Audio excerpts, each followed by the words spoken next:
ang aking patutuo sa aking ah, every time na magse-celebrate yung Pasko.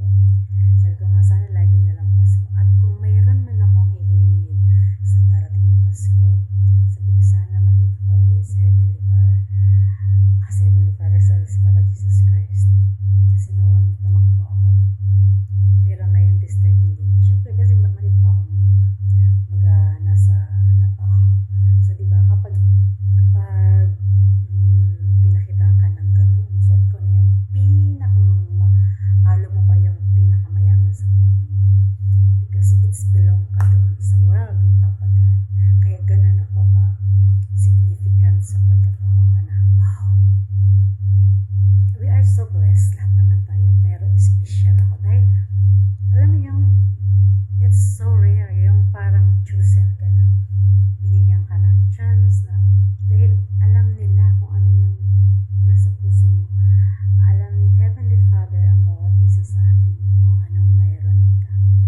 So in this case, sa sarili ko, napatunayan niya na ako ay isang pinakamabuting tao sa buong mundo. Tapos diba, sabi ko nga marami akong struggle na naranasan ko sa buhay ko. At lahat ko yun is nalagpasan. Dahil sa Heavenly Father, alam niya na hindi niya ako hahayaan na makuha. Kumbaga, talaga yung faith ko sobrang strong. Tapos, alam niya na anak ko to eh. So, kailangan hindi ko siya pabayaan. Ang daming nag-attempt sa akin na gusto akong kunin ng Panginoon, ng kunin ng mga Satan. Pero isa lang ang nakita ko na Satanas at may age 70 years old na isang demonyo na may sungay na pinakitaan niya talaga na parang na-shock talaga ako doon. Tapos after nun, marami nang dumating. Nagsimula yung ano ko 13, 14, tapos 15, 16, 17, 19 hanggang sa ang last ko na nag-asawa na ako na napanganak ko na yung anak ko. Tapos na siguro mga at the age of 8 years old yung anak ko, yung huli ko na met na lalaki na nag-attempt sa akin. Hindi nila ako makuha because sagrado ako eh. Kumbaga mayroon akong pinaprotektahan na ni Panginoon na para hindi ako makuha or may mangyari sa akin. Then every time na mayroon gagawa na mga something na hindi ka nais-nais, nananaginip ako ng about sa Panginoon or about sa kailangan ko mag-ingat. So, hindi ako takot sa mga ordinaryong tao kasi tao lang sila. Ang mga kalaban ko is so different. Parang hindi sila tao. May mga powers sila as in demons. Pero sa madaling salita, dahil naprotektado ako ng Panginoon at alam nila na hindi nila ako makabayaan.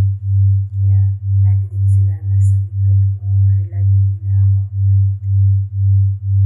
So one time hinarap ko na yung tao na gusto ako kunin. Pero na-sense ko na yan dahil may nagpunong sa akin na kailangan mo na siyang harapin. 2 beses siya pumunta doon sa church.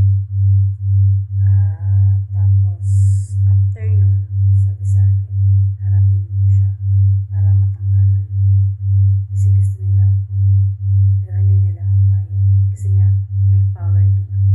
Tapos nung na-shake hand ko, parang talagang nakuryente talaga ang ano ko. Buong katawan niya parang parang may power talaga siya. Tapos nag-sink in talaga yung mata niya sa akin.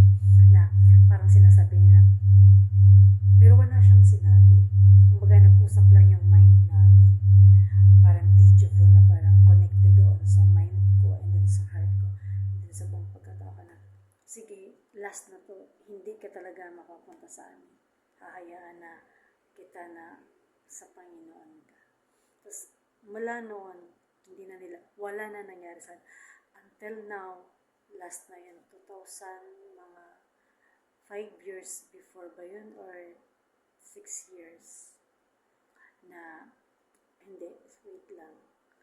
Kasi ano pa nung si Bisay, parang high school na yata, no? 12 years old or high school. Hinayaan na nila ako, tapos hindi na nila ako ginulo. Until now, wala na sa akin nagparamdam na about sa mga satan na gusto pa nila ako kunin, yung parang ganon. Tapos na may nag-attempt pa sa akin na iharash ako para iligtas ako sa, para kunin nila ako sa world ni Heavenly Father. So wala na yun.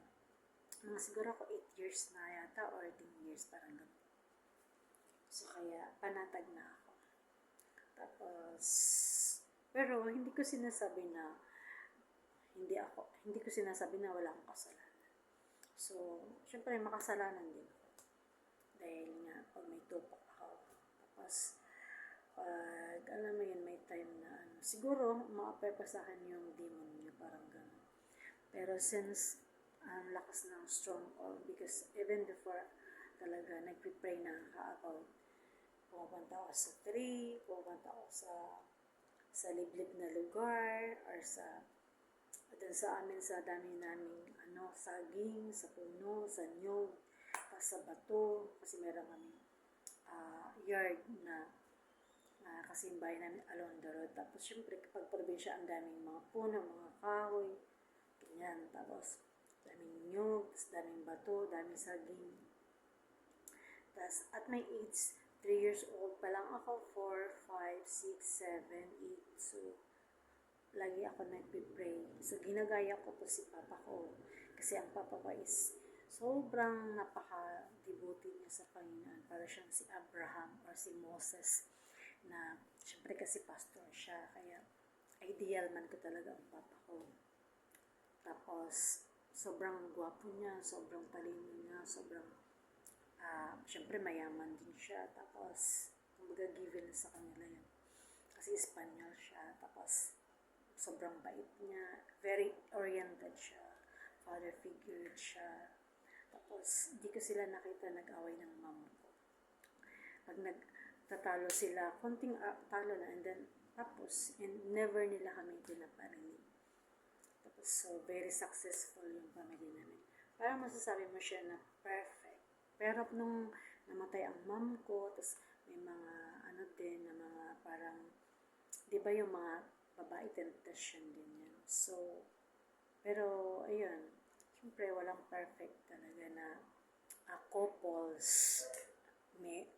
married. So, andyan talaga yung mga temptation. Hindi matatanggal yan.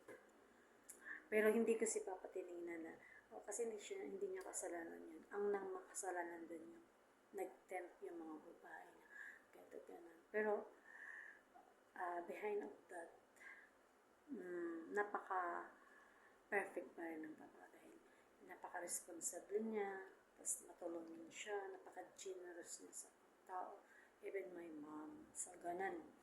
Tapos, yun, parang, alam mo yun, lahat ng mga pumunta sa amin, so ang discussion nila about sa God, sa business, so yan, even my mom, kaya nirespeto talaga yan. Family namin. Hindi lang sa family namin, kahit sino naman. Mapa-low class ka man, mapa-higher class ka man, middle class. So, alam mo yun, kahit anong level pa ng status mo. So, wala yun doon. As long as na in the right way ka, na nasa Panginoon ka, in the right path ka. Kaya, ganun ang good vibes energies. Kaya ako akong attached sa mga tao na, ay salute talaga sa mga tao na parang si Papa ko. Tapos, dumating lang ang point na, syempre nung nawala ng mom ko, parang iba na yung environment, nag-asawa na yung Papa ko. Parang doon nagkaroon ng something, transformation. Pero yung paniniwala ko, kung paano ako pinalaki, at kung ano yung na-observe ko, syempre nakasink in na yun sa pagkatao ko. And then yun din ang kinalikhan ko. So, kahit na mayroon akong something therapy talk, yung sa pagsasalita nun, na may so, yun lang guys. Di ba?